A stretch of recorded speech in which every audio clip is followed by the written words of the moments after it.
Hello, everybody, and welcome to another lovely episode of the Over Sharon Show. My name is Brandon, and I'm here with my co-host, the lovely Sharon. How you doing, Sharon? I'm great, thank you.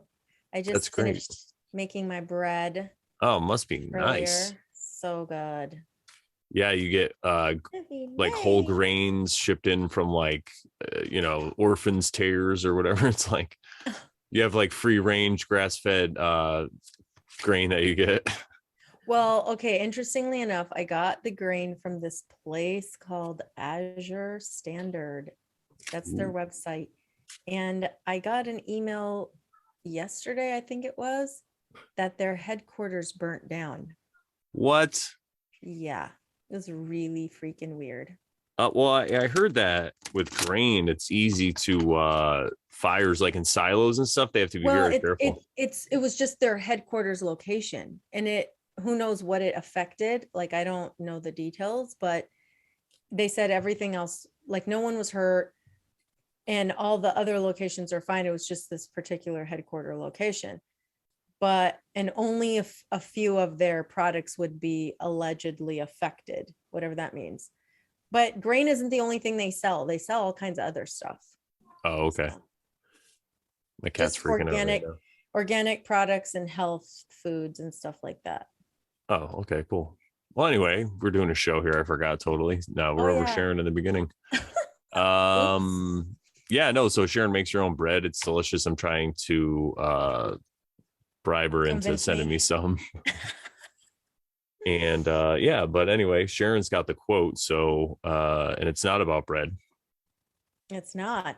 So this quote is from a book I'm reading by Epictetus. This guy was before Marcus Aurelius. He was like the guy who taught Marcus Aurelius's tutor or mentor or something like that. I can't remember the details. But anyway, the book is called, and I don't know how to say it, but it's like Enchiridion or something like that.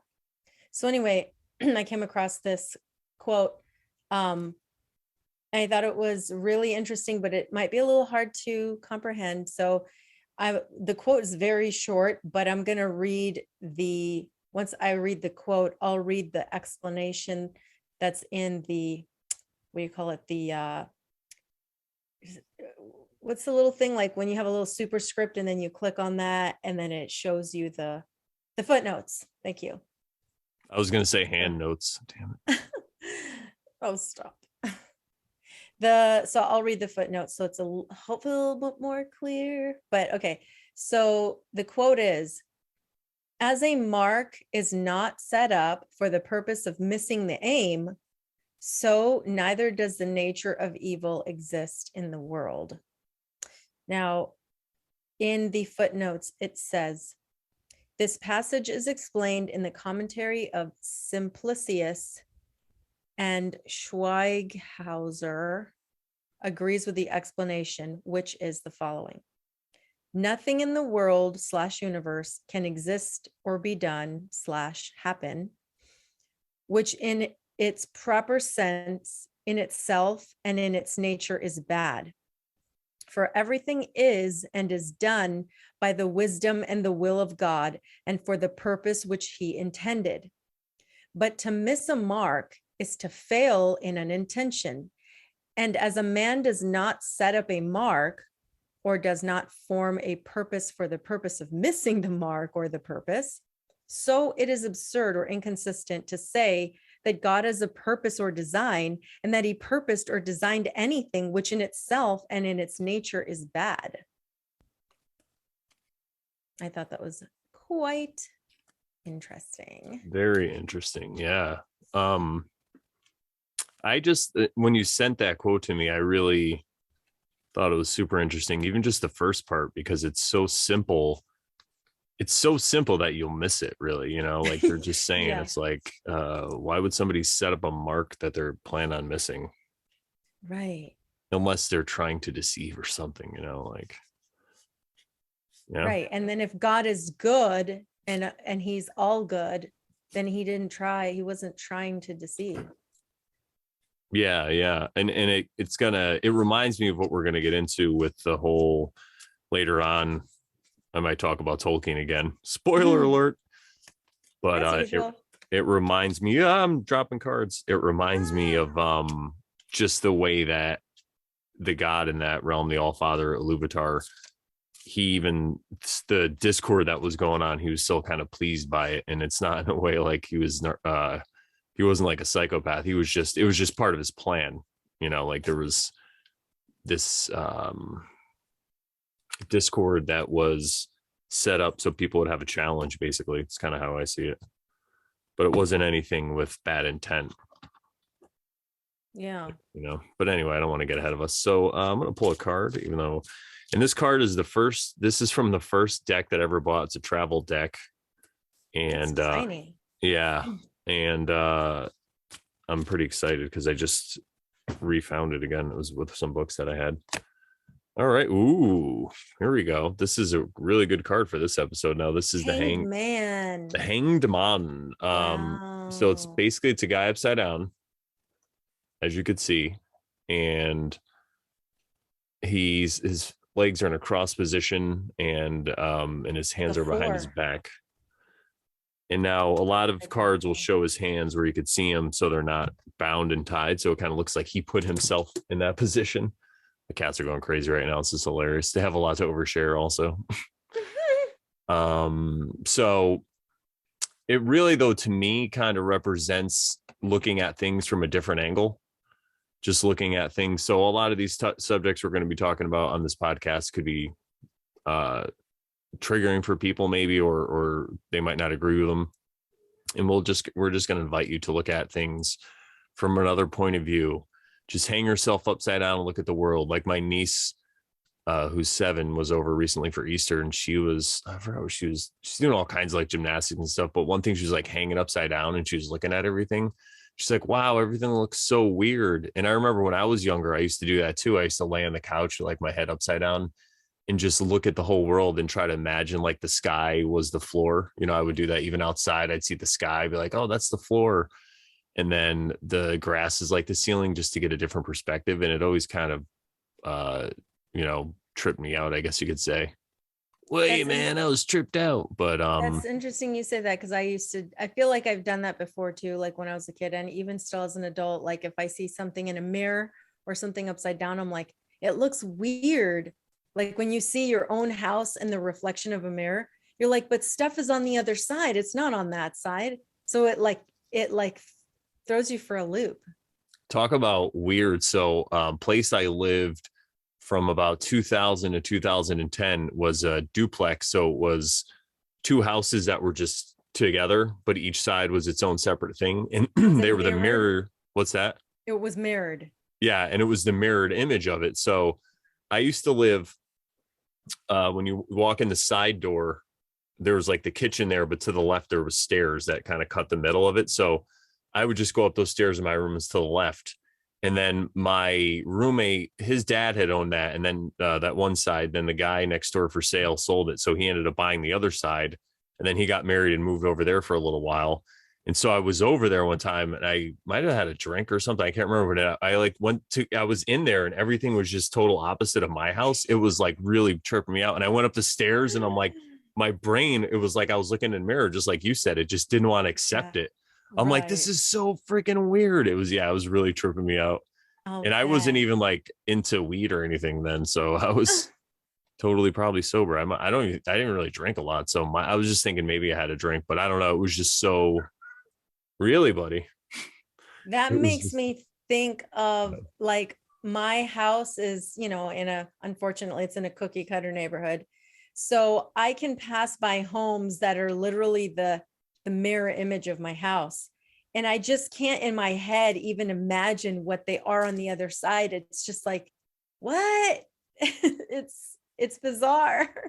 Yeah, it's so crazy. It really kind of reminds me of like the way we're controlled, like with the mind control thing. It's part of it's got to be part of that, I don't know, it's weird. Or just the way our brains work. But anyway, I pulled a card, never mind. So yeah, that's the Hanged Man. And so yeah, I would say out of that card we could just kind of try to look at things from a different point of view. It's something that happens a lot after you have a epiphany, or like we talk about this a lot of times, or if you have a shift in your aperture, you see things from another angle, and it's just a symbol of that. So you're looking at everything upside down. Like we talk about Babylon in cities and stuff, is kind of like the inversion of nature. Same kind of idea. Yeah. So one of the things that I thought about last time to talk about, but it just never came up for some reason. I forgot. And I've mentioned it before in other shows, but it's this concept of there is only one power, and God is the power. He's the only power. So to me, it doesn't make sense that someone would say there is such a thing as Satan or the devil or whatever, because it's like we were talking about last week. It's just a perversion of what is good, right? Like you said, Babylon is just the opposite of living in accordance with nature. So that's what the devil is. It's the opposite of living in accordance with God's laws. That's all it is. There is only one power. So you can use it the right way or you can use it the wrong way. Just like electricity.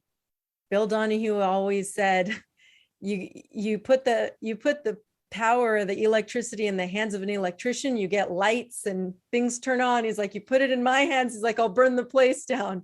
So it's in the hands or in the intention of the person, really, is what it all boils down to. But it reminds me of something I've heard many times, and I don't even know when the first time I heard it was, but I recently saw it again somewhere in some meme or something, and it was like that whole, like, the greatest trick the devil ever played was to convince people that he didn't exist or whatever. And I was asking Brandon about it before the show, and we looked it up. And what was really interesting is, because Brandon's like, is that in the Bible? And I'm like, no, it's not. I've read the Bible. It's not there. Well, I was more like, I don't think it's in the Bible. Like, yeah, I was yeah, more, yeah, yeah. Right. Yeah. Yeah, you did. You said it's not. Yeah. You're like, I don't think it's in the Bible. I'm like, no, it's not. And so I just did a quick search, and I just found some people talking about it. And someone said,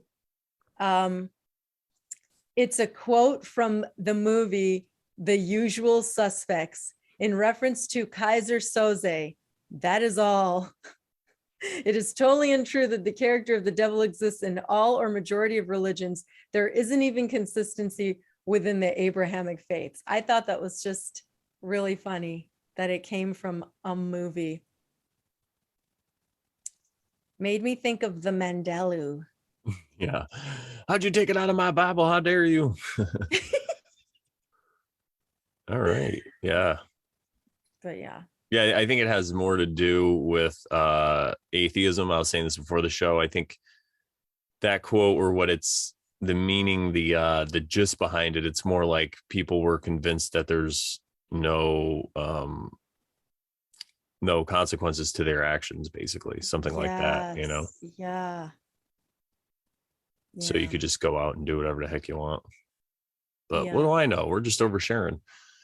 So anyway, today we're going to continue from last week, and we're going to talk today about narcissism. So we're going to talk a lot today about different human behavior and devilish behavior and stuff like that, and quote unquote evil behavior, or whatever you want to say. But we're just going to take a look at it and break it down a little bit. So the first thing we're going to do is talk about narcissism, and Sharon's going to overshare some of her stories from her life. So take it away, Sharon. Well, it was about, several years ago. I can't remember when. I came across a book because I was interested in, at the time, I was very much into reading all these Christian books. And I had subscribed to this website that allows you to get a free ebook every week or something like that. So I was getting one, sometimes two free ebooks every week. Now I wasn't reading all of them, but I thought I'll just grab them, I'll download them, and I'll read them whenever the topic comes up and I want to read. So I was getting all these ebooks. One day I get an ebook that says something to the effect. It was all Christian books. And one day I get a book that's something to the effect of understanding and loving a person with narcissistic personality disorder, something like that. And I thought, that's interesting. That I would like to read that, because I didn't really know much about the topic. And I mean, I'd heard a little bit about it, and I remember reading it, and I was with Dre at the time.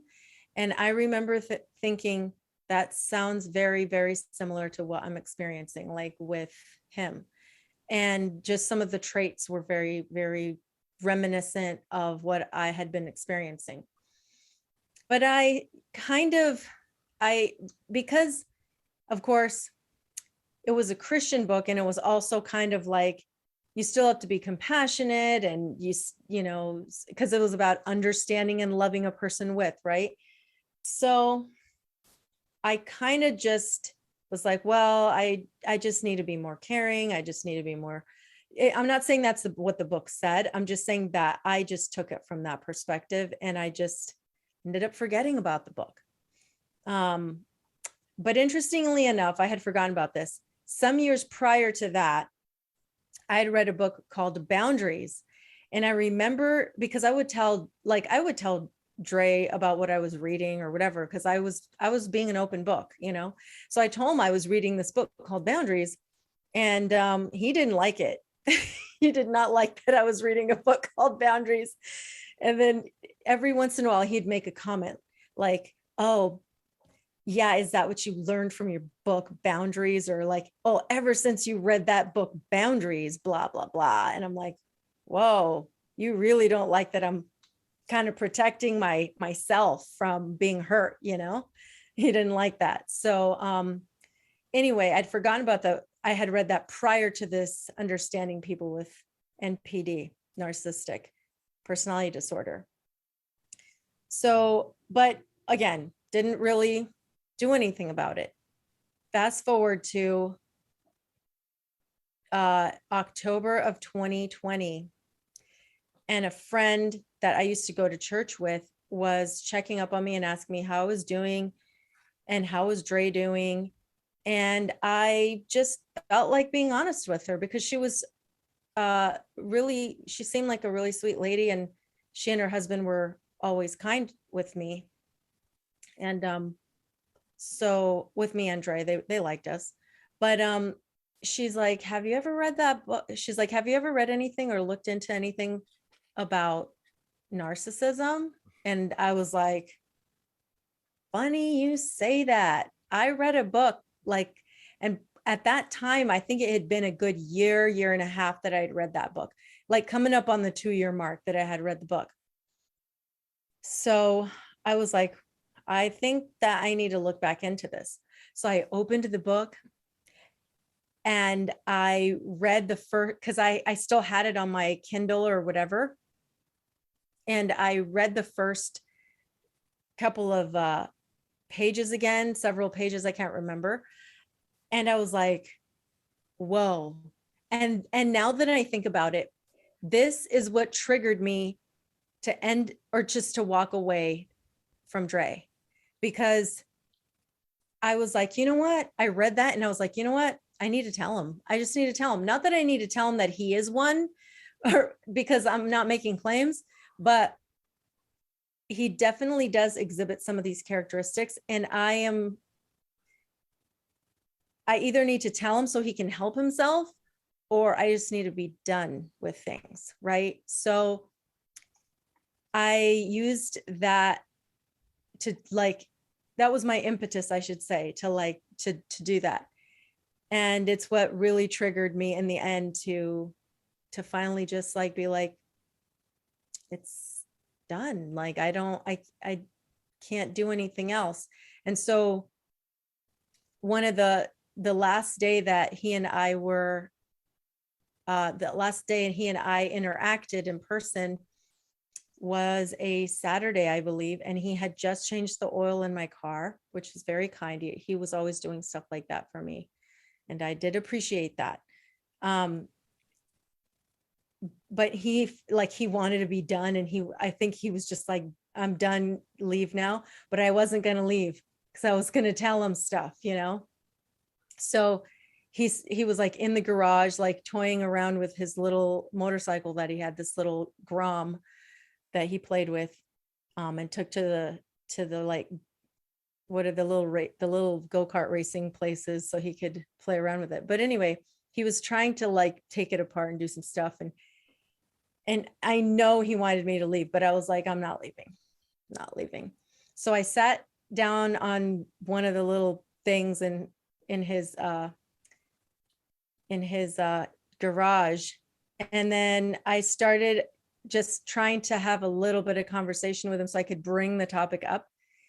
And then I read a little bit of the book from him for him, because I said, hey, can I read you something from this book? And he's like, yeah. So I read some of it, and the way he responded to me was like, okay. But yeah, so he's like, not another book. Oh no. Yeah, the book Boundaries did it once. Now it's another one. Yeah, now. he's like, oh no, Boundaries 2, Electric Boogaloo. He's like, let's start a book burning. Yeah, so basically when I was, and the way I was bringing it across to him was like, because when we first started seeing each other, we talked about our relationships with our mothers and how potentially we were impacted by those relationships, maybe traumatized a little bit by them, and so I personally thought, as we were going through this back then when we first met, I thought he'll learn from it, he'll grow from it, and he'll heal, and that'll be so helpful. But I guess it didn't really help that much, because he probably wasn't willing to dig even deeper. But so essentially I left him with thoughts like, hey, maybe you were affected by the way your mother treated you when you were growing up. So maybe you can look into this topic and see if there's stuff out there that can help you. And if you don't mind, I can send you a couple of videos. And he's like, yeah, sure, that's fine. I got in my car. I went home 1 mile south of where he lived. And that was the last time I saw him and we interacted. I mean, we texted the next day, very briefly. And I sent him a couple videos the next day. And he wished me well because I was going to go to some event, and he wished me well. And I said, thank you, and sent him a couple videos. And then he said, thanks, I'll check it out. And then I never replied. And then he never replied. And that was it. And of course I was seeing him, like I lived a mile away from him. So I would walk sometimes or take a bike ride. And sometimes I would see his car, or I would see him on a bike or whatever, but we never interacted after that. But the following 4 months that ensued, if that's the right word. Only you would know, Sharon. Only I should know. Grammar queen. I started on a path of watching lots and lots of videos about narcissism and how these people behave. And I'm not saying that he was or wasn't, because a lot of people use this word narcissism to like point fingers, and I don't want to do that. It's just the terminology being used today. So I'll use it, but really it boils down to emotionally, just people who have been emotionally affected by traumatic events, probably from childhood, that were so traumatic, they shut themselves off from being vulnerable with anybody. And so, and of course at the time I'm not really, I don't know all that stuff, but I'm just hearing the word narcissism all the time in the videos I'm watching. and some of the traits and things like that. Now, the overtly narcissistic people are very much the type who you kind of know they are once you see them, the way they behave. They're just very out there, trying to please everybody, the way they dress, the way they look, the car they have, everything like that, right? But there was something about covert narcissists that was coming up. And so I started watching those kinds of videos and I was like, oh yeah, he's more like that. He wasn't like one that was like flaunting or anything like that. He was very quiet, unassuming. You would never have any clue. Everybody was like, he's so nice, he's so kind, he's so sweet, he's so this. And I thought so too. And I'm not saying that he wasn't, but the problem was he was not able to be vulnerable.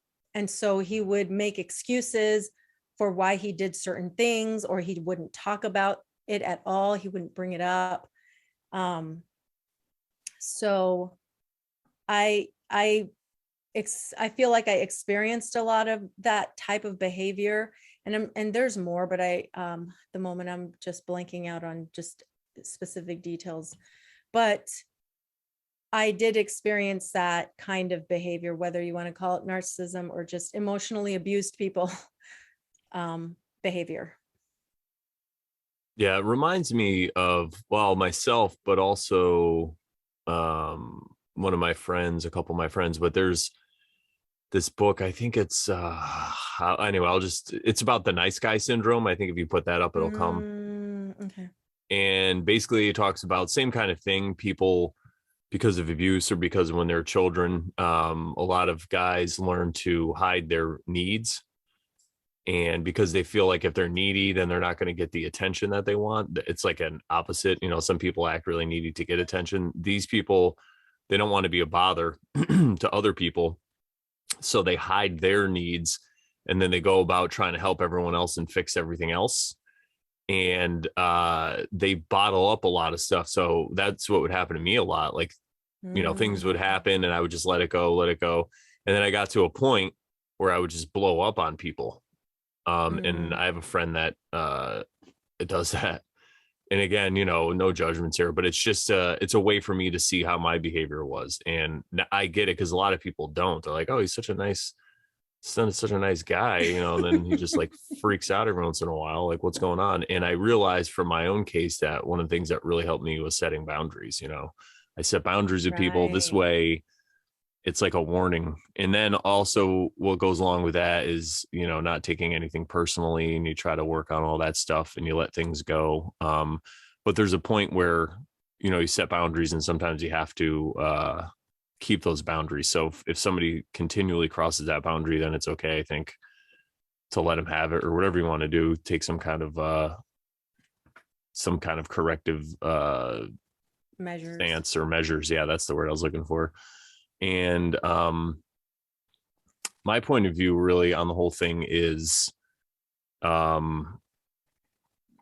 and also, well, you know what I wanted to bring up? I wrote it down as the victim narrative, because I'm glad you said that. We don't want to be pointing fingers at people and saying, oh, they're narcissists, they're terrible, because it really takes two to tango. So I think that and people get it.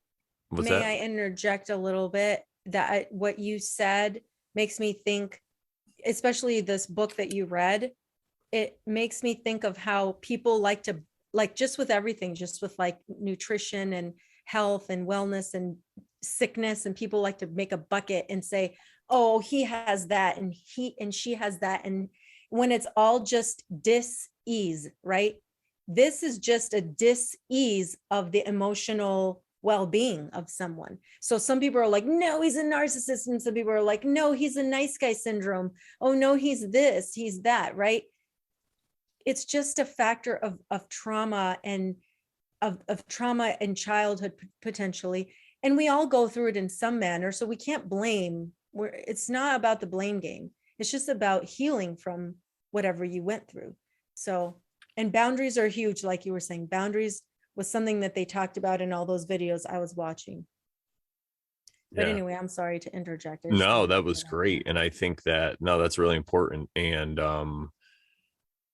Yeah, it's kind of like the thing we say, many, one mountaintop, many paths to the top. It's like 10 people in a dark room, and they're all feeling a part of an elephant. They're trying to describe it, and they're like, oh, it's Right. this, it's that. And I think it is important to realize that a lot of the stuff is passed down from parents to children, but it's been happening for, I mean, I don't know how long it's been happening for, but at least a while.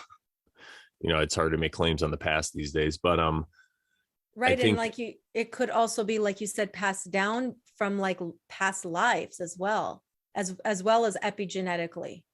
yeah, and just easily behavior that's passed down just from one parent to the next parent, just experientially, not even like any other ways. So there's so many other layers of it. And I think the one thing to say is the real way to combat this or whatever is to just fix yourself. And then you could affect people around you, I guess, with your Exactly. awesomeness. But again, it doesn't mean you don't set boundaries and get yourself into these situations. Yeah, it's huge. Boundaries are huge. Huge. They're Yeah. huge. It was one of the things that those videos were talking about. But were you gonna keep talking, or because I did Yeah. bring up something that I was going to, but I can if you want to finish up what you were. Well, I was just going to talk about my own experiences, but if you want to say that first, then go ahead. No, go ahead. I'll just comment Okay. after. Yeah. So I'd say in my own life that I would exhibit some of these behaviors totally.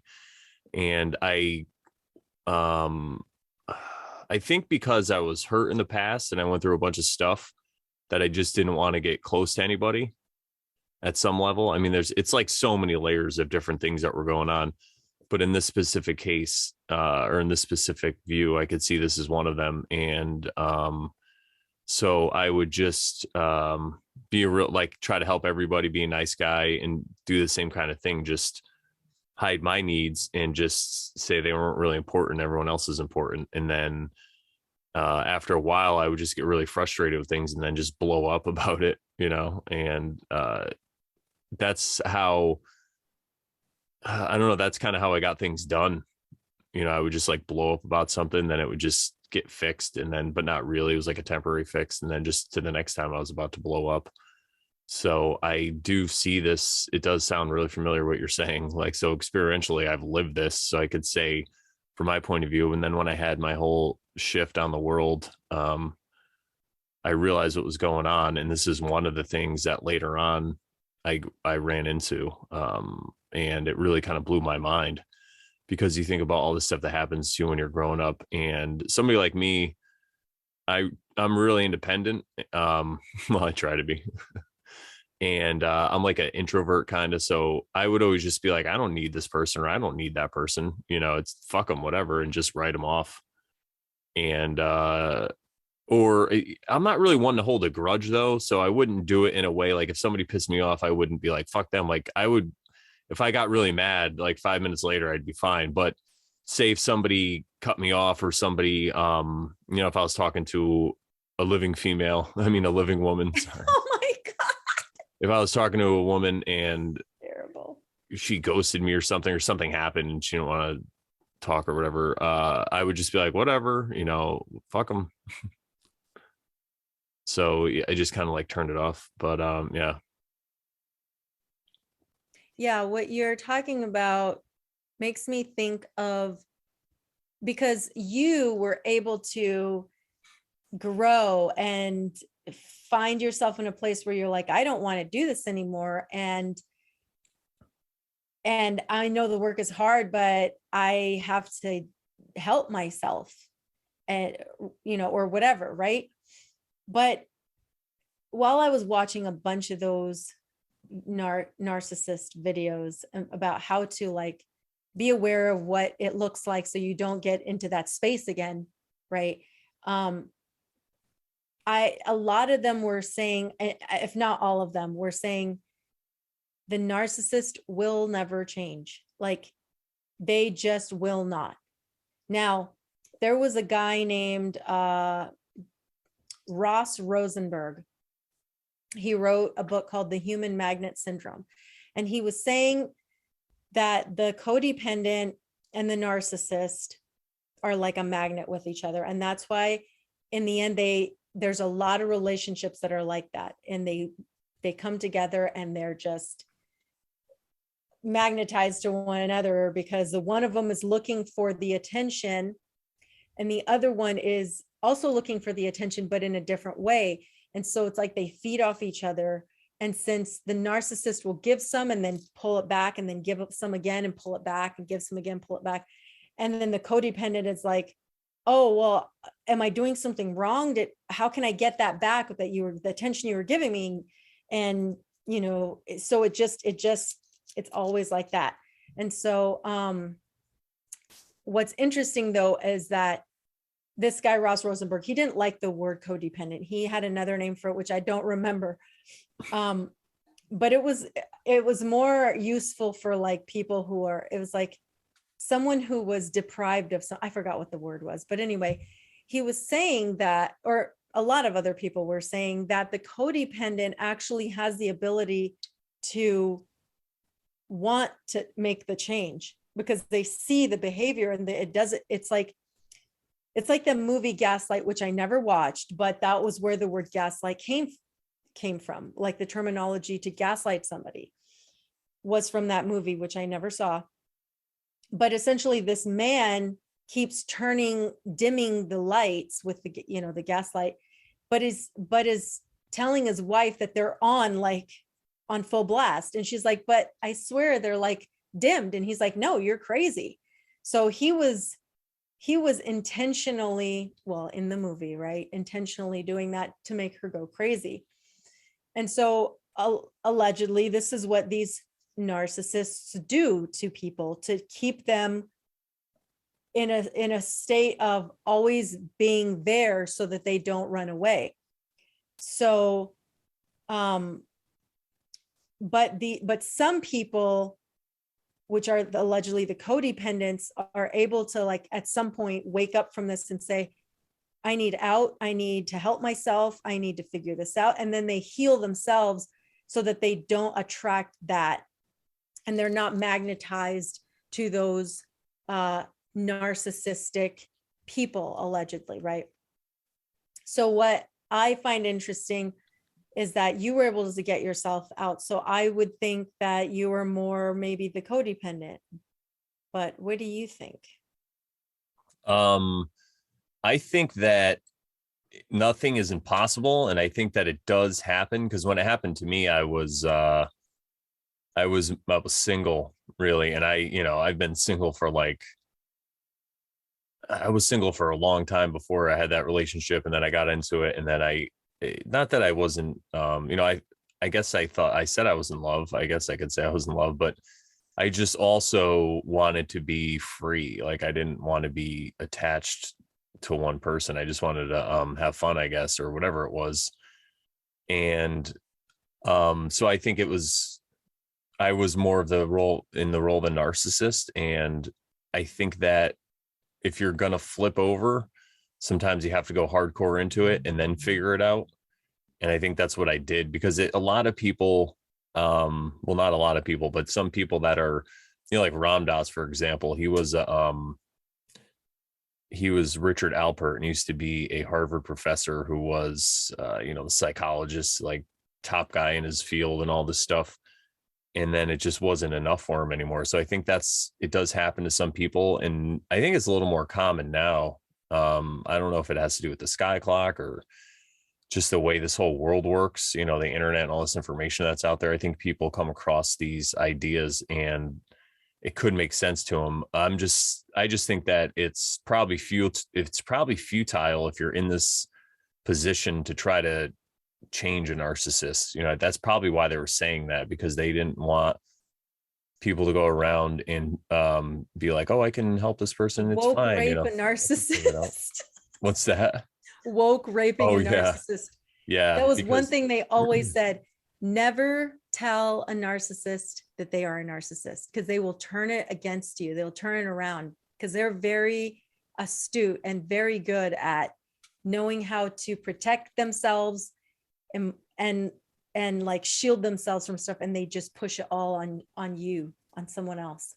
But sorry, go ahead. Yeah, no, I think that and it really all has to do with everything we've been talking about, like with behavior, living in accordance with natural law and all that stuff. I think that the suffering that I was going through just led me to this point where I wanted to end it. And then I just figured it out, you know, and it's not like I did it on my own. It was through, I mean, I did do it on my own, but there's the tools that are out there, meditation, you know, different podcasts, different shows, videos and stuff like you're talking about. So if somebody's really finds himself in this position, I'm not going to tell him it's like a death sentence that you're always going to be a narcissist. You know, if this sounds familiar to you and you're like, oh shit, that's good.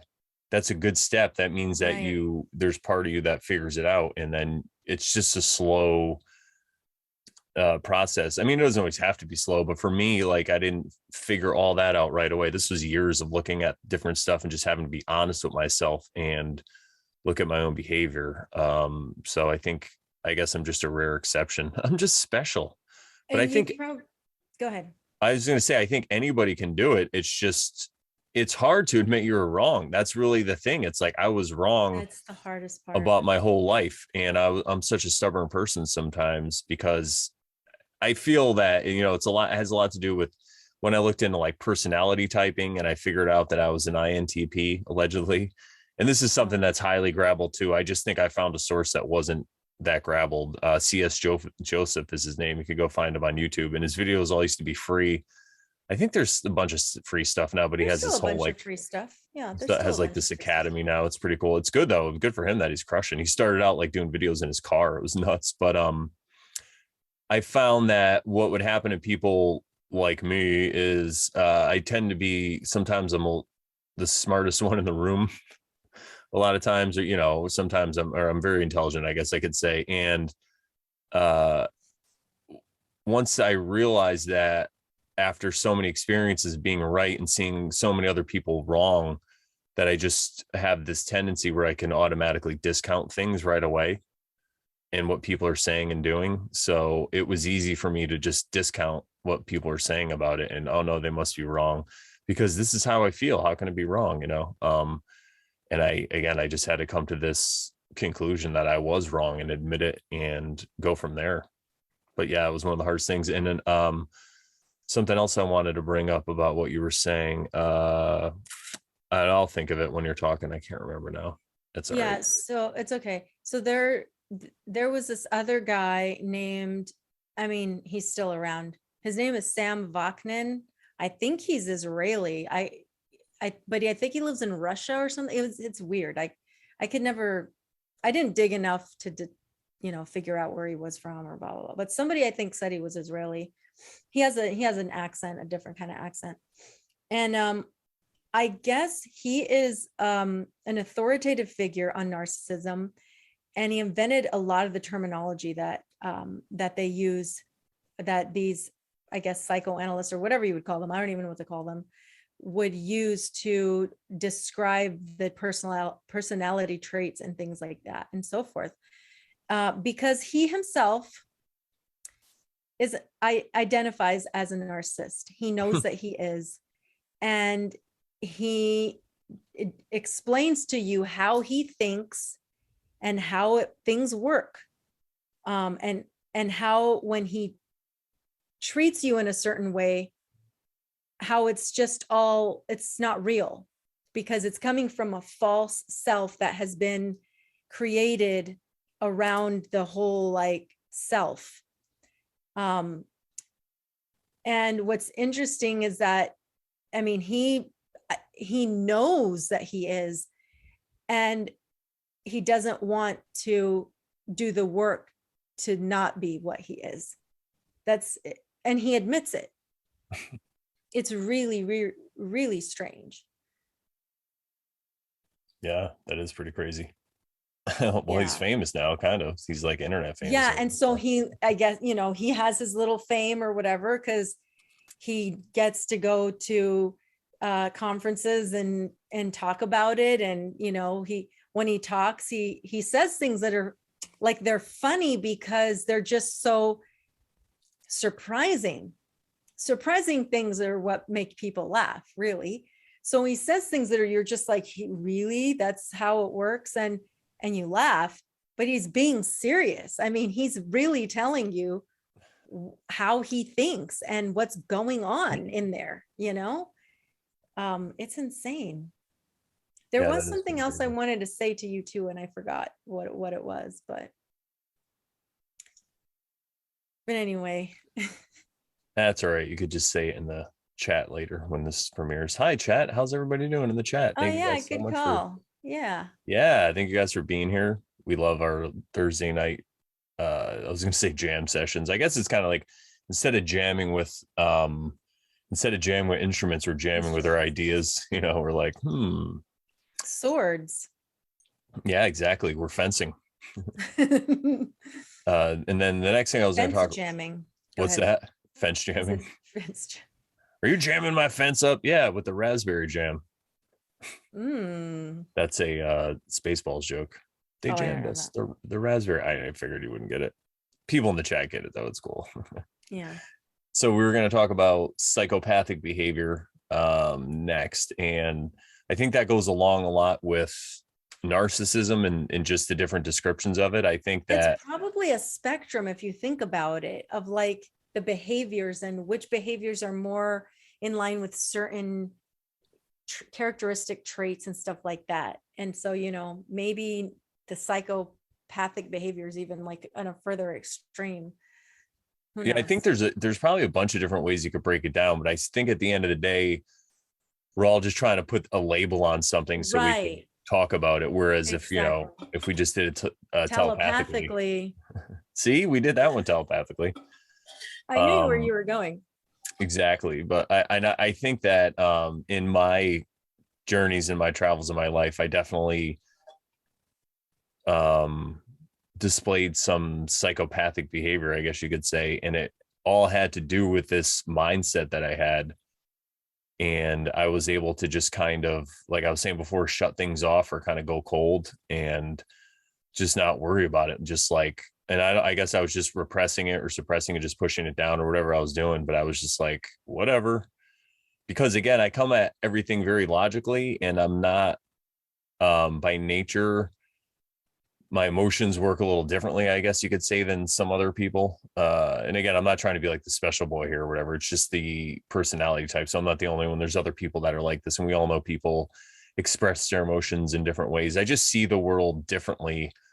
As far as like, you know, because we talked about death and all these things where it affects me differently. So that's kind of that way we're looking at it. But because of that, if I have these tendencies and if I'm not careful, if I don't work on myself like I have and all this stuff, they could be exhibited in negative ways instead of positive ways. And one of the negative ways is psychopathic behavior. So I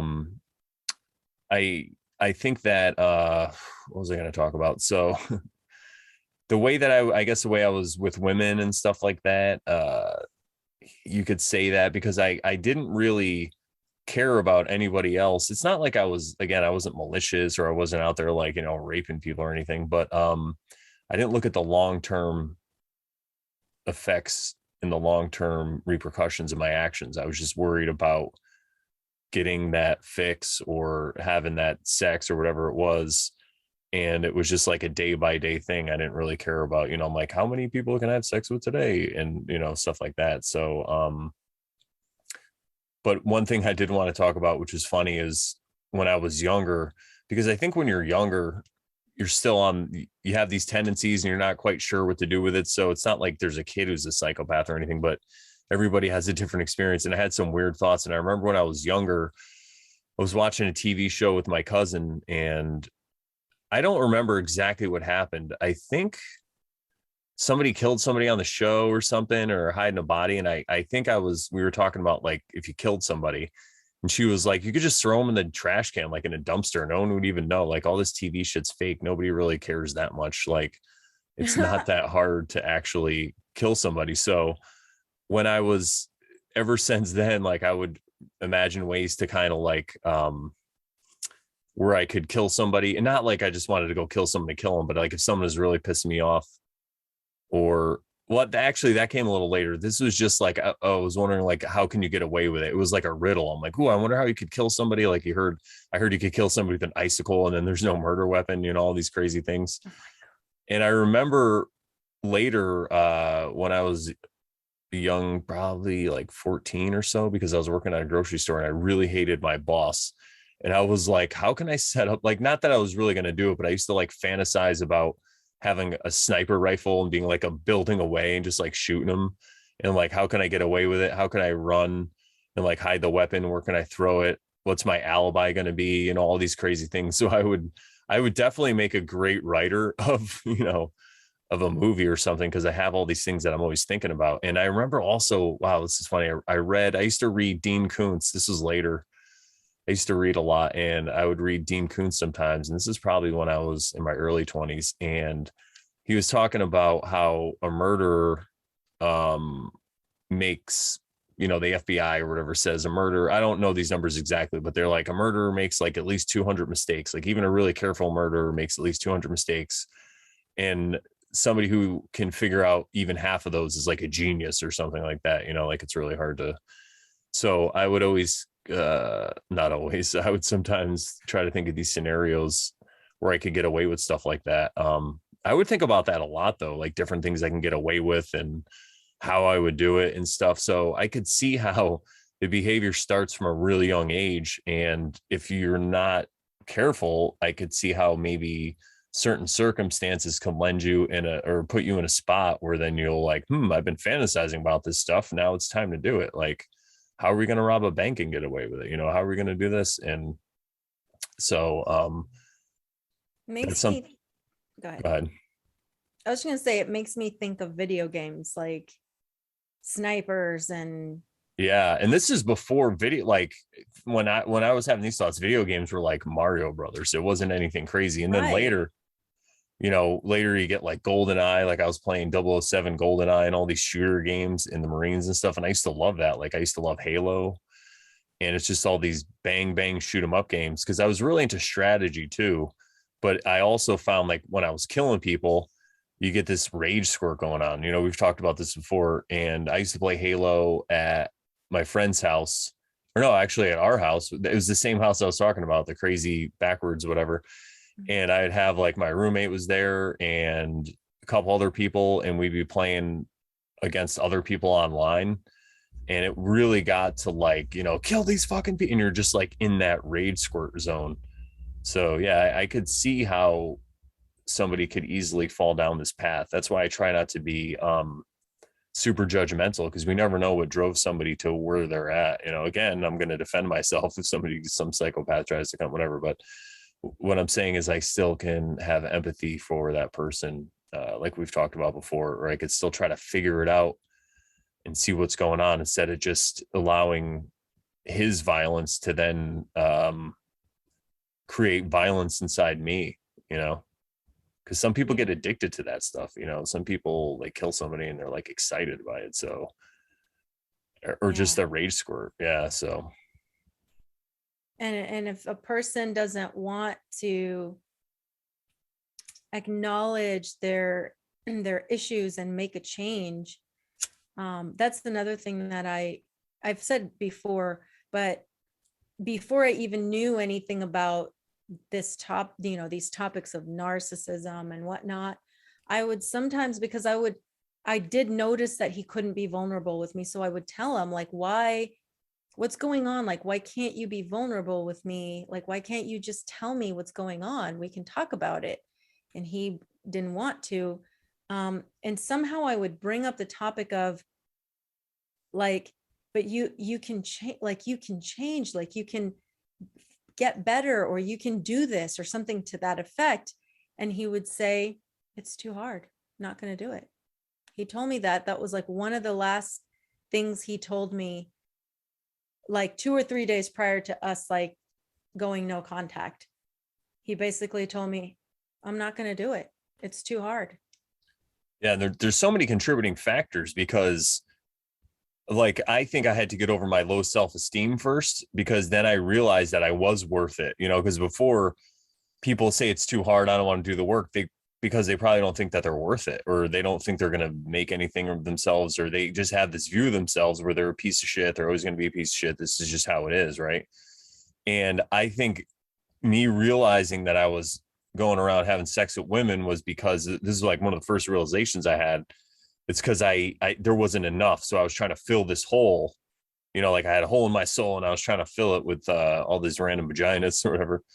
And I think that once I realized that, then I was able to work on that stuff. And then that led me to this. So it's the same. It's like a spiral upward though, instead of a spiral downward. So again, it does take time and stuff like that. But if you're somebody who is questioning your own behavior and stuff, I think one of the first places, where I started was like the self-esteem, like, damn it, you are worth it. You could be something better than you are. You can actually be a positive contributing member of, I was going to say society, but you know what I mean? You could be a beacon of light for other people around you who are suffering as well. Cause I think a lot of people, or we could just say a lot of people are suffering in this time that we're in, that we find ourselves in. And we always talk about how the root of suffering is just not being able to accept what reality is. And you're just going against it. And some people have said we're here in this realm to learn lessons, and you can learn them one of two ways, through joy or through suffering. So I think that I chose joy, and I just wanted to stop that. Not that I don't suffer. I mean, you know, I think everybody goes through their suffering and stuff like that. But again, that suffering is just the key to unlock what you're supposed to learn and look at things a different way. But yeah, I would definitely start with the self-esteem thing. But that's me. So, you know, do your own thing. Yeah. Really interesting stuff. I know, right? It's just stuff that doesn't even come up when we're talking about our notes. It's crazy. I know. Is there anything else you wanted to talk about in that, or do you want to move on to the next? I felt like there was something I wanted to say about like people thinking the work is too hard, like doing the actual work is too hard. But I've lost my train of thought. So that's all right. It'll come back.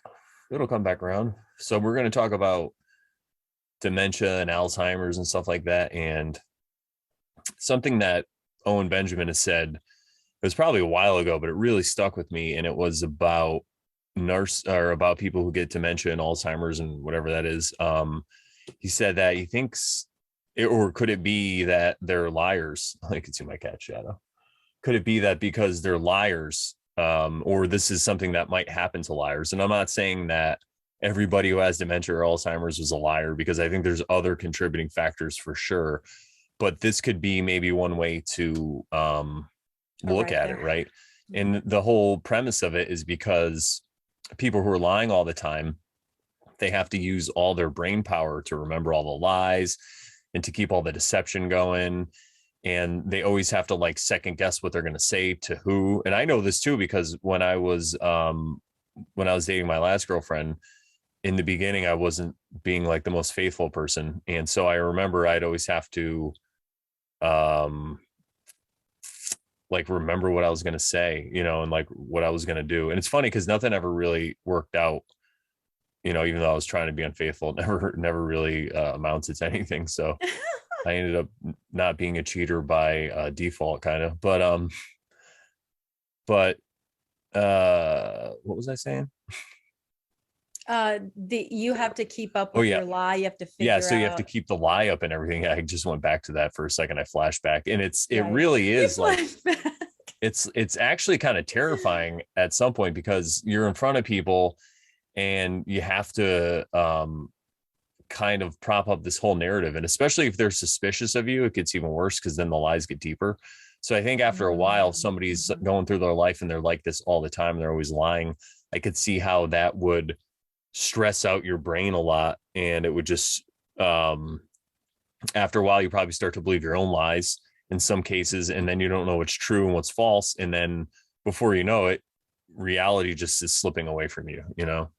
Yeah, the whole telling of lies, that kind of took me back to like Dre telling me lies, you know, because I would start getting suspicious of something, and then he'd be like, no, but you know, it's just like they would, it's like a trigger to the age of your wounding. So they're acting like a 3-year-old, screaming to defend themselves from something that is not even threatening. It's simply whose phone number is this? And it's like, oh, it's nothing. Or, oh, that's this, that, and the other. Oh, okay. Really? And they're like, yes, it is. With, like your eyes beating out and like screaming at you and yelling at you in your face. And you're like, okay, calm down. Like, did it really require that much of it's like, it's really obvious that something's not right when you have to get so angry for something so simple, Yeah. And especially if it's, so say it was not a female, right? But he's still throwing up all these crazy signals. So you're thinking there's something wrong. Maybe it's a girl he's cheating on with or whatever. So he feels validated because it's not. And you're in, but he just goes off overboard, like we were talking about, because, they let all this stuff build up. And then he finally finds a spot where he feels like he's being a victim. And I see that a lot in people with that demonstrate these behaviors a lot. Anytime they're wronged or anytime it's perceived that they're wrong, and it comes out at like restaurants, like, right, if they get their food order like wrong or something. Anger. Yeah, you see all this anger come out, or if they're overcharged or something like that. And it's that would happen to me sometimes, and I would like, not really at restaurants. That was always pretty cool. But, if I was at like a store or whatever, and they're trying to like charge me more, it's like, how dare you do this to me? Or if I was in traffic, there's a really good one, right? I get cut off like, how dare you cut me off, and all these things. Yeah. And it's like people are looking for, it's funny. Joe Rogan used to do it. He called it, I forgot exactly what he called it, but basically he's like, people are they're just sitting around waiting for an excuse to then just freak out. They just have all this rage bottled up, and then they'd find an excuse, and then they just go a little too far. You're like, are you sure this is about the tater tots, dude? Like, right. Isn't that funny? It's funny you say that, because there's this thing that I say a lot, but it has nothing to do with it. Like, no one else would understand unless I explain the story. But one time, I used to go get massage therapy back years ago with this one girl. And one time I'm telling her something about, my sister getting mad at me because the dishes weren't getting washed. And I basically told her, the backstory and everything that was going on. And she's like, girl, that ain't dishes. It's like, no, it's a lot deeper than that. There's something else at the base of that is triggering her to be so upset, and it has nothing to do with the dishes. That reminds me of a joke of a comedian. When I used to do a lot of comedy, there's this comedian, his name is Dan Rice. I'll give him a shout out because it's a pretty funny joke. And he would say, it's like the other day I was watching, he's like, the other day I got in a fight with my girlfriend about the Transporter movie, or we were watching the movie Transporter, and we got into this big fight about the movie. We're like yelling and stuff. And he goes, but it really wasn't about Transporter. And then he goes, it was about Transporter 2. Which is a cool little misdirection, because you're going to think he's talking about some other big elephant in the room. He's like, but it was really about Transporter 2. But anyway. Okay. I don't get it. Like, well, because movie. So basically he's saying they got in a fight about the movie Transporter. And then he says, but it really wasn't about Transporter. And then the audience laughs and assumes it was about something in their relationship.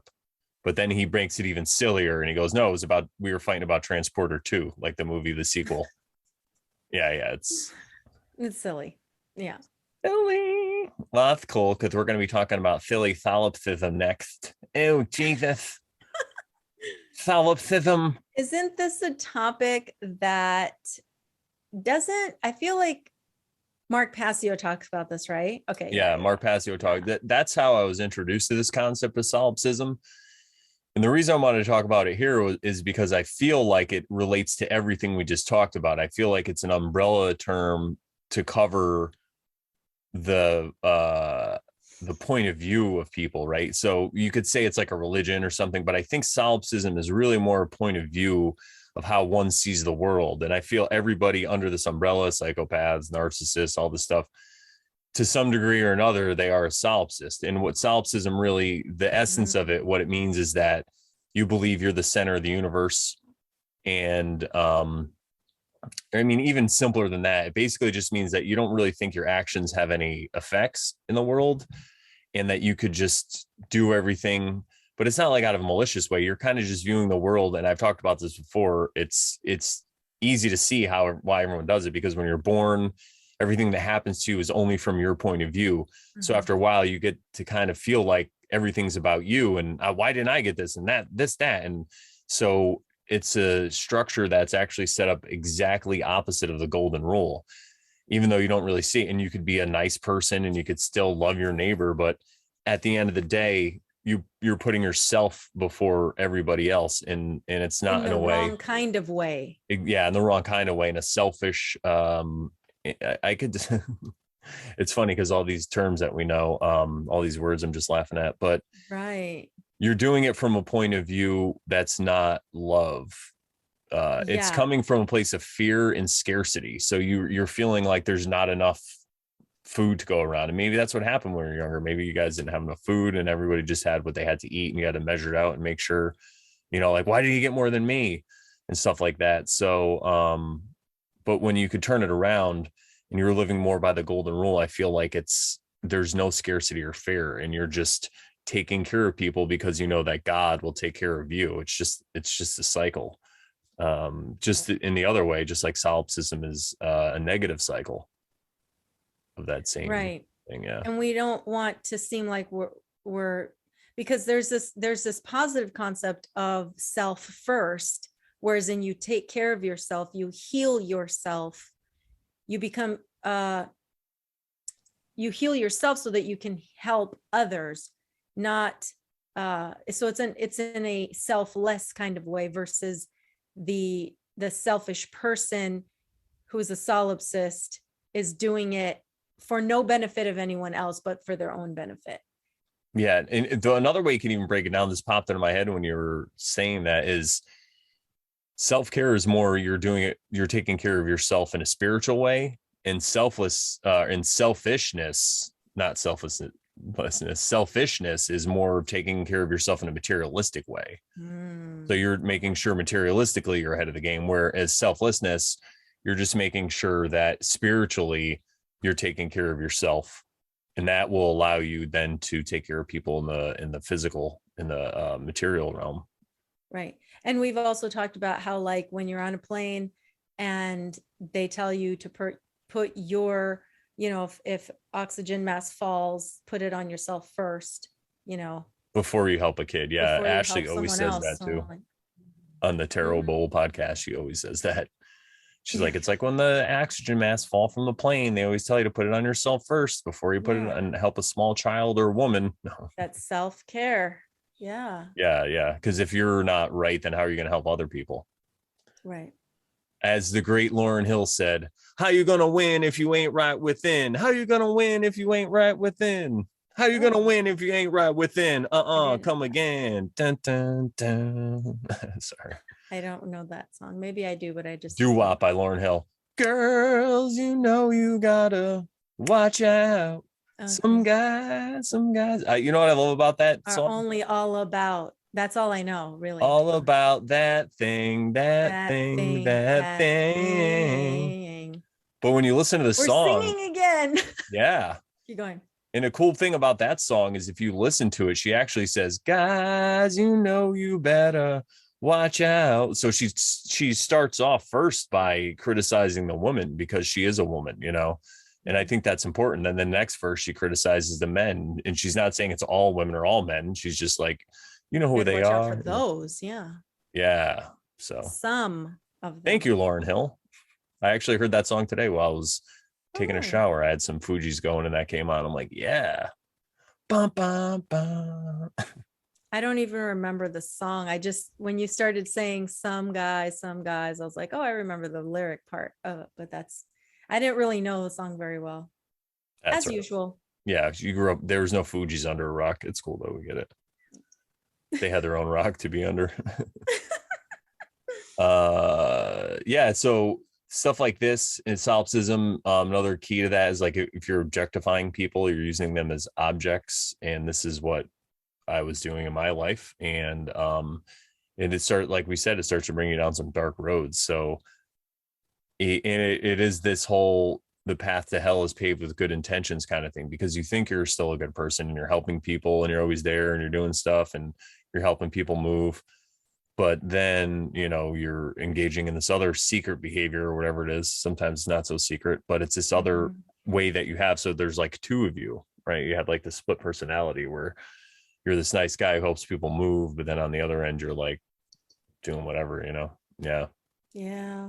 But there is hope though, because I surmise that if you can redeem yourself and you can have one of these shifts in the way you see the world and you start to do better, that all the stuff you did in your past, all that bad stuff actually helps you now. It becomes this, I mean, there's a bunch of reasons why it helps, because you can look back to that behavior and you could say, all right, I don't want to go back there again. So it's like a path. You could share it with other people and they resonate with you. And then maybe that's a way that they could start to get on the path too. You know, you're using your example instead of trying to tell them you're a narcissist, you know, instead of trying to go up to somebody saying you're a narcissist and all this stuff. People, because I know a lot of people that were like me, a lot of guys, and now I'm not like that. So if I'm interacting with them or hanging out with them, they're, you know, sometimes they'll ask me, or I'll just bring it up and I'll just start talking about it just to see if they're interested in it. But again, I don't stay in that mode, because I realize that it is odd from that point of view, because my old self would have been like, you're crazy, you know? So I get that. But the other thing too is now that you change your ways, it becomes kind of like a superpower, because you could see it out in the world so easily. You know, like I tell people, I sold cars for 8 years. I was like a sales manager, finance, like I can see a scam coming. You know, I know when you're trying to sell me something. And the same thing, you know, like I was basically a dick salesman, you know, like I would always say that, like, and so now I could see it coming so far away, you know. So for myself, that really helps me. It's like armor or whatever, you know. It's another level now that I'm on. And because it's kind of like I was saying when we were talking in the notes, it's like if a villain all of a sudden becomes a hero of a movie, like there's a bad guy. And this happened a lot with Game of Thrones. There are these characters in the beginning where you thought they were these terrible people, and then by like the end of the whole series or whatever, they're these heroes because they went through all this stuff. They saw it, they had a change of heart, and they became different people. And now they're able to use their cunning and all this evil deviousness that they had to their advantage. I guess that might be the wrong way to say it, but I'll say the experiences they had with the evil and the cunning and all this stuff, now they're able to use it to their advantage. And they're a much more, I guess you could say, well-rounded person also. And they have some experience. So you can actually trust them. You know, they've been tempted before. They've been through the fire. They've been through some crap. So they are more trustworthy when it comes to, desires and trying to fulfill their desires and stuff like that. So yeah. And I'm not saying you have to go through that to be this way, but I think, you know, as somebody who has, it definitely gives me a big advantage, or big in my life anyway. It's something I'm going to use. So again, it's just a way to not look at myself as a victim. All the stuff that I went through, now I could just say it was meant to happen. So now I could use it to maybe help other people and help myself more, because now I can have a lot more compassion for myself. If I'm having a problem with something, I can look back and say, well, look how far I've came. You know, it's like that thing they say, you should never compare yourself to somebody else. You should only compare yourself to yourself yesterday. Yeah. Yesterday. Yeah. Your previous self. Your previous self. You know how we do it. Yeah. Let's see. But, and you had previously talked about this, so I don't know that we have to mention it again, but you were saying that, you know, and the behavior that you were exhibiting because of your personality traits, you could shut off your emotions and detach from, similar to what we were saying when we were talking about psychopathic behavior. Yeah. In these days, I still have that ability. And that's something I'm working on too. I mean, I do the heartfulness meditation, and I'm really trying to get in touch with that. And, you know, because I know there's other work I got to do, other stuff I have to do.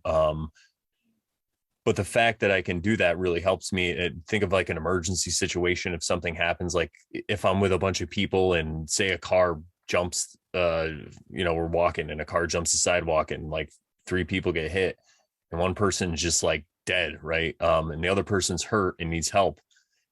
And I'm standing there fine. And instead of freaking out about it, I can just do what I have to do because I realize that this is the truth. This is what happened. This person, there's nothing you could do for them. They're under the car, whatever. I'm not going to try to get too graphic and call things into my life, but this is just a hypothetical scenario, everyone. And I'm able to just focus in and get right in on it and do what has to be done because of that. And then I guess figure it out later more or whatever, deal with that emotion. But I'm able to do what needs to be done in that situation. That's just one. I mean, there's a million other examples, but that's where my brain goes. I think it's an easy one. Nice little easy scenario for people. Yeah, but then you're not in fear, which was the next topic we're going to talk about. Yeah, it allows me to detach from fear in that same way because trying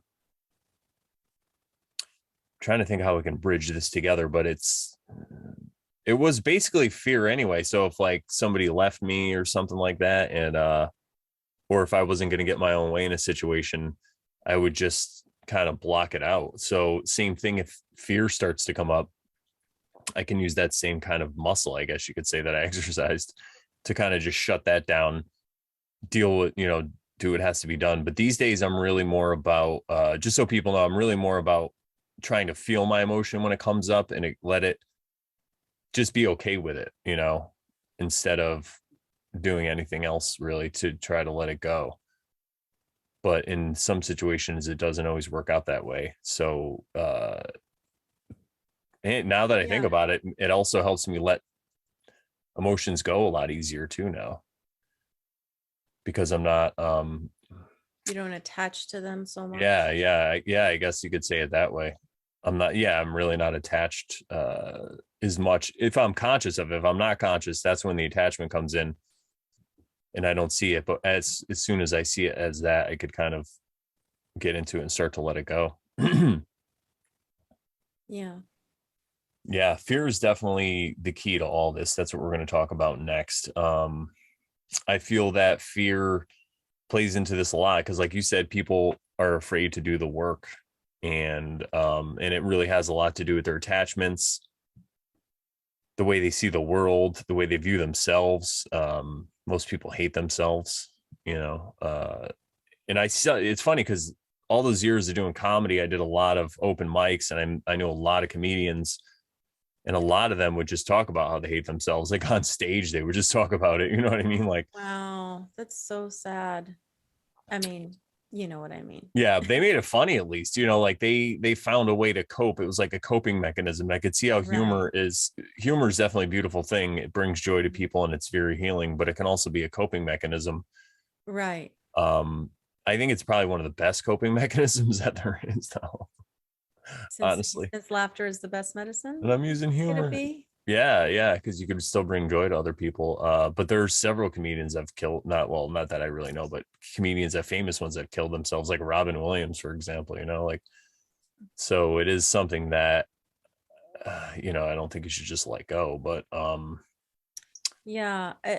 And something that isn't on the notes, but I'll just bring it up for a second is, if it's not a like a real laughter type of joke, it can be how should you say, dark humor, like sarcasm, because that's like passive aggressiveness, which is something that Dre would do, and it would be upsetting to me because I would tell him I don't like this darkness, this like I don't like sarcasm because there's a deep, dark tone to it. There's a negative, hurtful tone to it. It's like if you're at least kind to me most of the time, but then every once in a while you have this silly, weird, dark humor. Okay, fine, I get it. I'll probably laugh, but if it's like a lot, and it's more than you are even kind to me, doesn't it doesn't And if feel it's not good. really about transporter, it's about It's something really else. not. It's not about the dishes then, Yeah, exactly. It's not dishes, it's something else. Yeah, that's when it becomes a coping mechanism. The other And thing, I'm glad you, oh, go yeah, ahead. it's truly their own pain and their own hurt that they can't share. They can't be vulnerable about it, to share their deep hurt so that they can heal from it. So they use that to just cope, I guess. But you were Yeah, it's saying, also like a distraction too. And it's a yeah, way to let out truth without actually trying to be vulnerable and sit down and have a conversation. You're just kind right. of letting out your feelings. Like, this is how I feel, but you're being sarcastic about it. Cause I used to be a very sarcastic person. And I'm glad you brought up sarcasm, because definitely something we should talk about in this episode. And the problem I have with sarcasm, what you said is great. That's one of the issues. And the other issue that I have with it is that, and this is another thing I learned from Owen Benjamin, which is great. It's that you're saying the thing, right? You're like, oh, I'm gay or whatever it is, like, or I'm trying to even think of I won't even be sarcastic, but you guys know what I'm saying. So when you're saying a sarcastic thing, you're saying something like, oh, Sharon, you look silly today or whatever. Oh, I'm just being sarcastic, but I'm actually still saying that you look silly. So you're hearing it and I'm saying it. So a lot of times it's like we talk about words or spells. And when you say things, you're going to bring them into existence. You're still bringing that to existence. You're still giving it power, that thought, that idea. You're still giving it, you're Because of giving it your life. intentions, right? Because if you really intended it to be funny, a joke, and lighthearted, then it would be that, Yeah. right? But there's a deeper intention that is felt. Like, the person knows that it's sarcastic. The other person knows that it was not in jest, but in like a knife, you know what I mean? Because the intention was given, right? Exactly. Yeah. And sometimes the intention doesn't even matter. You're still, that's from your point of view, what you're saying is exactly right with the first issue we have with sarcasm. And then for me to say, like, with the second issue I'm talking about with the speaking, you're still, even if you don't have the intention, even if you're just totally are joking around about it and you're not doing it in a way that you're in an unhealthy way, you like to be sarcastic, you're still saying that. So you're giving it life and giving it power. So if it's something negative, you're like, oh, I hope the Illuminati takes over the world or whatever. I don't know. I'm trying to think of these things. Like, you're still giving it light and you're bringing that idea that somebody might not even had that idea, but you're still putting it in their head. You don't understand what your words can do to other people. And this is, again, that's, at the end of the day, that's really their problem. They should figure out how to not take things personally, right? But that's kind of a rude way to do it, because if there's no need for it, then, if they're not crossing a boundary or whatever, then you don't have to. And if you have a healthy boundary that's established, then you don't have to be sarcastic about it. You could just be like, hey, remember when I said this? There it is. That's the boundary. Don't do that. Yeah. So yeah, I'm glad you brought up sarcasm. Good job, Sharon. And then, so we're going to get back into fear, and, sarcasm goes along with fear too, because some people are just afraid to say with how they really feel. So that all ties in. And one of the ways we're going to highlight fear is we're going to talk about some movies or a movie or a group of movies, Star Wars specifically, and Anakin Skywalker, because if you think about the prequels, he was like a boy when they found him, a little boy, and Obi-Wan brought him to the council, and he's like, we should train this guy. He's one of the most powerful, whatever, metachlorians, whatever that we've ever seen.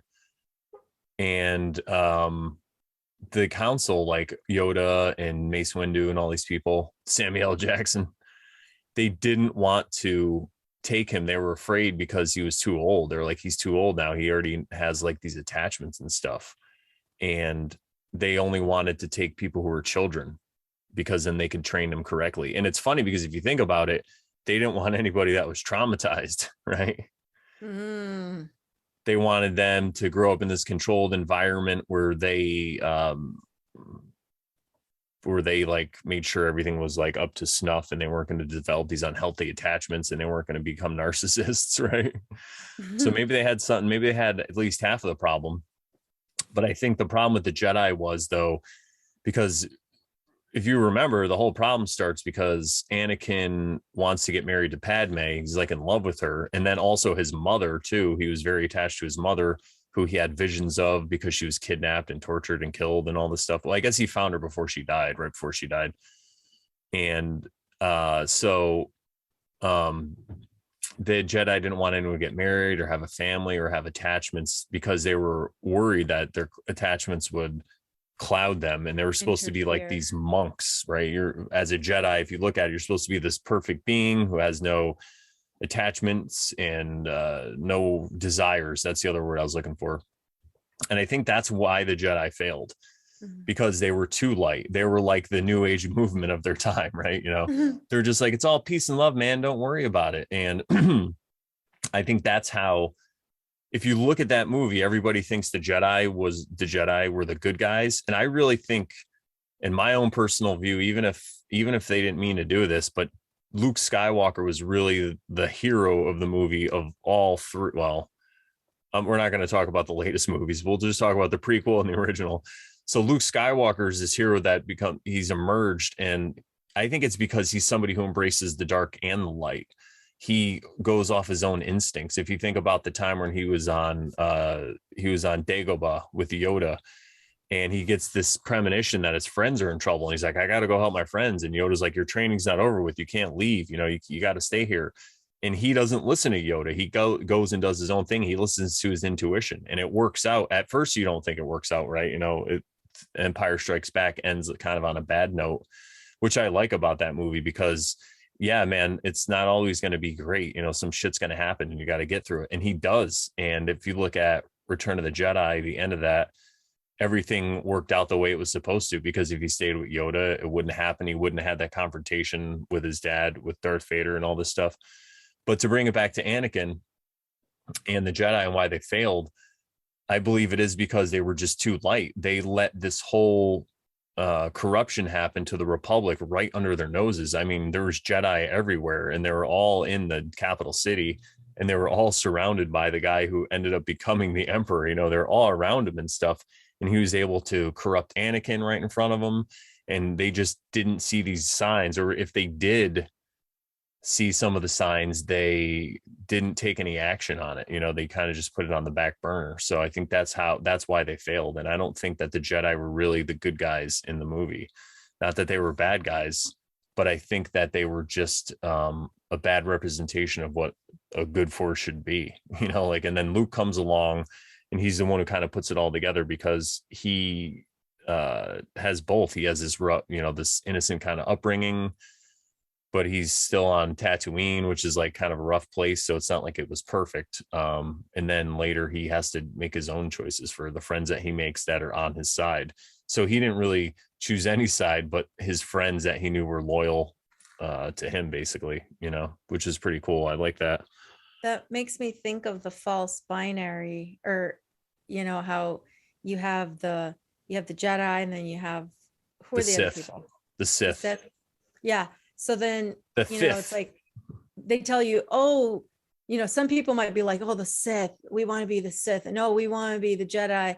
But it's like, it's neither of them, because the Jedi were too light and the Sith were too dark. It's like someone in between who was using their intuition, you know, even though I don't really know all the details of this movie, because I watched it, but like a long time ago. So yeah, no, I'm like a super nerd. And, you know, it's funny because when it comes to the newer movies, I saw the first two, and they make Luke Skywalker look like a joke, really. And I think it could have been done intentionally, because, like I said, he was kind of really the hero of the story. So I don't see the transition between Return of the Jedi and then how they portray him. You know, they give some kind of like backstory where he's like all disillusioned and all this stuff, but I don't think it would happen the way that they said. You know, I think that's kind of I mean, it could happen, right? People reach these states and then they could fall. Everybody could backslide or have a fall or whatever. But I think that the reason they chose to portray the fall was to kind of, you know, it was Disney. I just think there was some kind of programming or something in there, you know, and it was just this way to kind of smash an idol that people had to look up to. Not that you should be looking up to people in movies as idols, but I think it was a positive role model for people that were out there, and they kind of just smashed it for no reason, you know. Yeah. How dare they? That's all right though. I get it. I just cut it off. I just cut Luke Skywalker right out of my life. He never existed. No. And once you lose the fear, you're basically unstoppable. I really think that fear and judgment are the two things. Like if you can learn, which is really hard, to not judge. And also, listen, I'm not saying I'm the super person who never fears anything. I still have my own fears that I deal with, Or and judges. and judgments that I deal with in everyday life. But there is where the work needs to be done. So instead of being afraid of the fear, you can look at it as like an indicator. You know, you could start to be a little like a nerd about it. Be like, all right, well, why am I scared of this? What's going on? And you can investigate it. But that's why I feel like the energy that I have and all this stuff is because of not fearing and not judging. I'm trying to get into that energy. Good stuff. Yeah. And you wanted to talk here at the tail end of this conversation, you wanted to bring up the Silmarillion and some of the examples you see in that story, and related to what things we're talking about. Yes, this is something I've talked about before, but we will talk about it again because I love Tolkien. And what I see in the book, The Silmarillion, in the very beginning, it's the whole creation of the Middle Earth realm, or whatever, the realm that everything takes place in, The Hobbit and Lord of the Rings and everything. And in the beginning, there's just Iluvatar, and he's basically the All-Father, the god, and he has these other beings that are under him called the Ainur, and there's 14 of them, and he has them sing, and there's like no darkness, there's just sound. I mean, it's all darkness, no light, or they can't see anything, they're just singing, and they just have this beautiful melody. And then the most powerful of the Ainur is Melkor, and he starts to weave discord into everything because he's getting jealous and he wants to be the one that takes all the credit and all this stuff. So he starts to sow discord into the music, and some of the Ainur actually start to go along with him instead. It's really kind of crazy. And then Iluvatar comes in, and I'm not sure exactly, like, because this happens a few different times when they're singing, but there's a few different times where Iluvatar, who's the god, he stops the singing and he just starts a new one, or he'll just start a new one that's even louder, and then discord will get sown into that, but then he keeps bringing it back. And they say that he's not really, like, when you look at him, he's not upset about it. Like, there's not a look of, he's kind of pleased with everything that's going on, right? So when I look at that, I take it to that quote we talk about, how about the world's perfect, from the Tao. Do you want to change the world? Impossible. It can't be done. The world is perfect. If you tamper with it, you'll ruin it. Something like that. And I think that we just, as limited beings, we don't see the full picture. So stories like this were written so we can kind of get some understanding that this world is perfect the way it is. Quote unquote evil needs to exist out there for some kind of challenge. It's something to where, this isn't a paradise bliss realm. Maybe there is one somewhere. Maybe you get to it if you do everything right and you figure it all out. But this ain't it. This is the realm of learning lessons. And the reason I say that is because in my life, so many things that have happened just keep cycling back around and cycling around. And it's the same thing really in the Silmarillion, because as you go around in the different ages, first you have Melkor, and he comes and does all this stuff. Once they get, so that happens in the beginning with the singing. And then later they're shown a vision of what they actually sang into creation and what it's going to be and all this stuff. And then they're taken to Middle Earth, and they're saying, all right, that's a vision of what's going to be. Now you got to make it that, now it's your chance. So the other 13 Ainur get together and they, build all this stuff. And then one time Melkor comes in and he destroys everything and he does all this stuff. And then the Ainur have to retreat to an island, and then they build a paradise there. And then there's just all these different cycles of it keeps going. It keeps going. It's just a little different each time. And then when Melkor is finally taken out, the next stage begins, and Sauron is still around. So now he's the Dark Lord, and we've talked about this before, and it kind of just, it mimics the whole way it went. It's when people say that history repeats itself, and I always like to say that history doesn't exactly repeat itself, but it rhymes. So it's that same thing. It kind of rhymes, and it's just a cycle, but it's a larger cycle inside smaller cycle. So we're the smaller cycle. We're like the circles inside the circle. So it just keeps coming around, and it's going to keep smacking you in the face until you figure it out and you figure out a way through it. So in that way, if you could start to look at life that way, it really gets rid of a lot of this victim narrative you have. It cuts a lot of suffering out of your life, because now it's more of a challenge, and it's more of something that you can, it's like a puzzle that you could solve, right? And maybe you won't solve it in this lifetime, maybe you will the next. But I think if you're on that path, solving the puzzle, and you're cutting fear out and you're cutting out judgment, I think that's exactly what the key is. And that's really where you're in that untouchable spot. And then even if you do die physically, we've talked about this before, so many people say you see a light, and then some people say if you go toward the light, you recycle back into this realm. And then some people say that you shouldn't go into the light. And I think that that's also what happens to like ghosts and realm and stuff, like people that die, but they, instead of fear, they have this vengeance or whatever it is, this strong thing that overcomes the fear, and they could get trapped there. But I think also if you come into it in the next realm, whatever it is, and you don't have fear, it's possible you could maybe turn around from that light and see what else there is and what else you want to do, or make the decision to keep going, or whatever you want to do. So I think that's really why no fear is so important. And of course, no judgment, because judgment leads you back into that. It's just like another, because at the end of the day, I think judgment, you're judging things in the exterior world because you have a problem.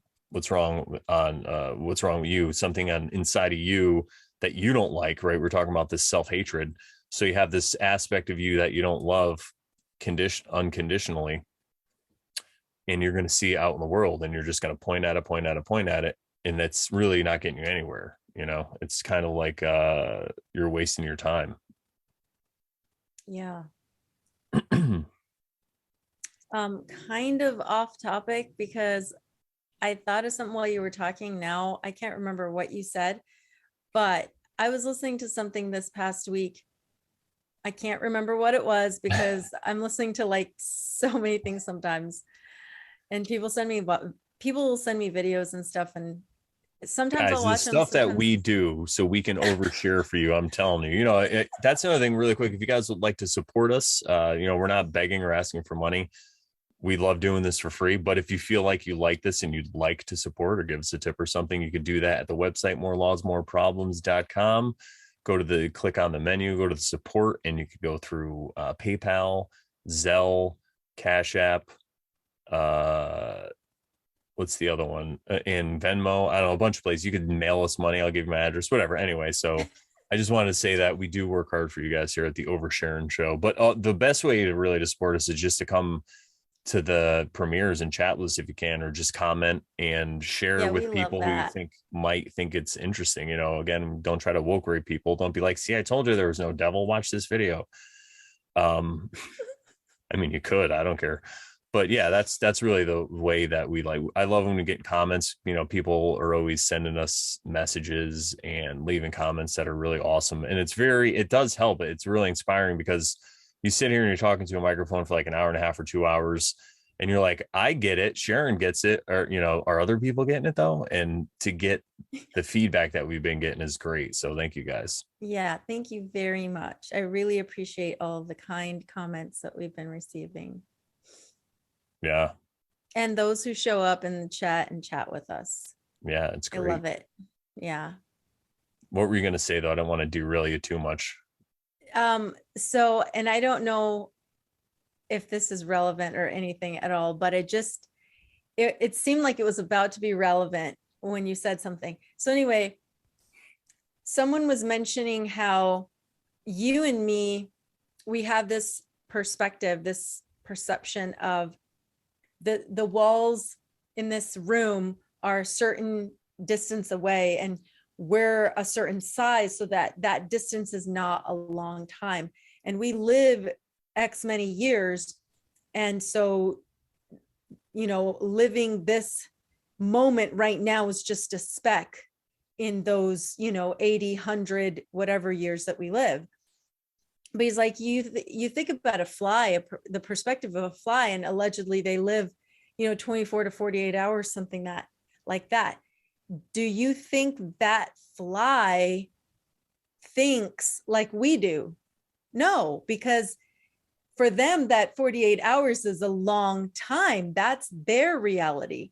And for them, the distance in this room is very far. So flying from that space to that space is a long way. So it really made me just have a different perspective when I heard that. I just was like, wow, I had never considered that. I had considered the fly and that it lives 48 hours or 24 hours. And I just thought to myself, what a meager, crappy existence to live only 20 hours and then die. You know what I mean? But I never thought about it this way, is that they don't think of it that way, if they think at all. You know what I mean? Well, to play devil's advocate here, it's actually could be awesome because, I mean, for the 24 hours for you is for that fly is not going to feel the same as it does for us. It's going to feel like a lifetime. Right. And they have a clear purpose too. They know what they have to do. They have to go eat the fruit and multiply, make more of themselves, like right. They know what they got to do, where humans are just like, what's the purpose of this? You know what I mean? Like we have this extra conscious that we have to deal with. Right. And the funny part was, and the funny part was that the guy was saying, whoever this was, I can't even remember, was saying,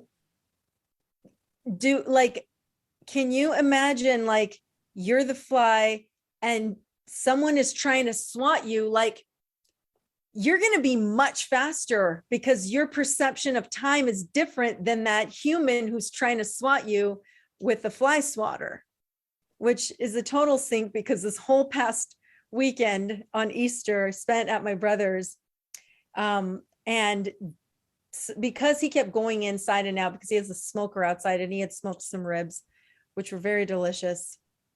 But anyway, he kept going in and out, and the sliding door kept opening in it. So we had a ton of flies. And so he had this fly swatter.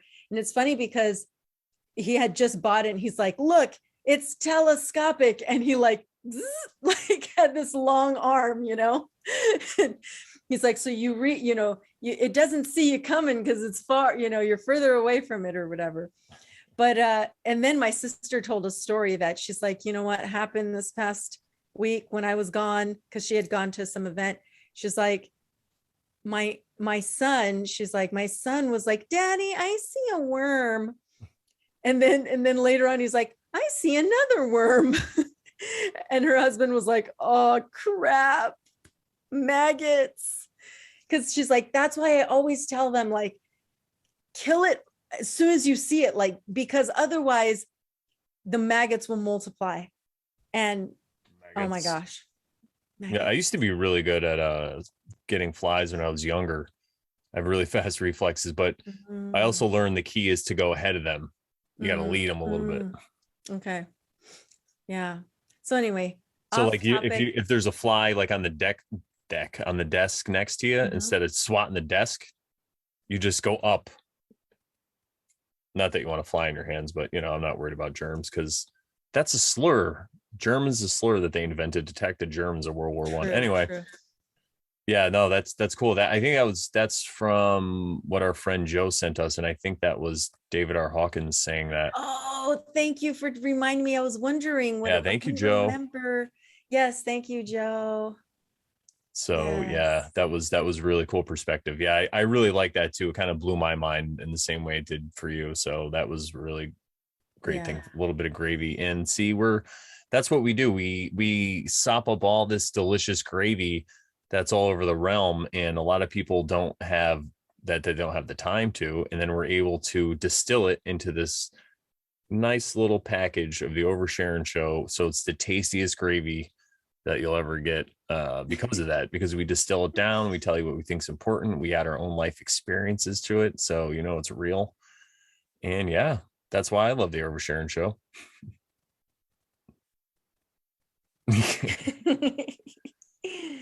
All right. I think that's about it. Yeah. Thanks All to right. all the lovely people in the chat. Yeah. Again, shout Again. out to the chat. Thank you guys so much. And we have a lot of things in the works. We already basically laid out the next episode.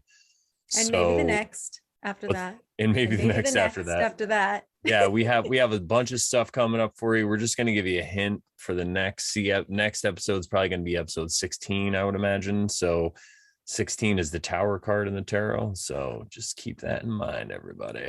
Well, we'd like to thank you for listening to the Oversharing Show. You could check us out at morelawsmoreproblems.com. That's my website right now. We have an Oversharing page there, and we also have the page we were talking about where you could donate or support us. But we all want you to thumbs up, leave us comments, and they don't all have to be positive. Like, subscribe. Yeah, like, subscribe. If you take issue or whatever, something we say, just leave us a nice comment, and we will definitely respond. There's no need for nastiness or any of that, but whatever. If you're gonna bring it.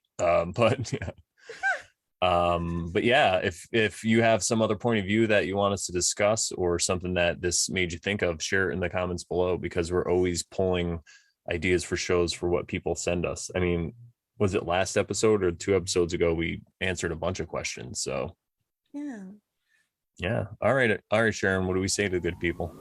That if you're not oversharing, then you're totally not caring. That's so right. Overshare.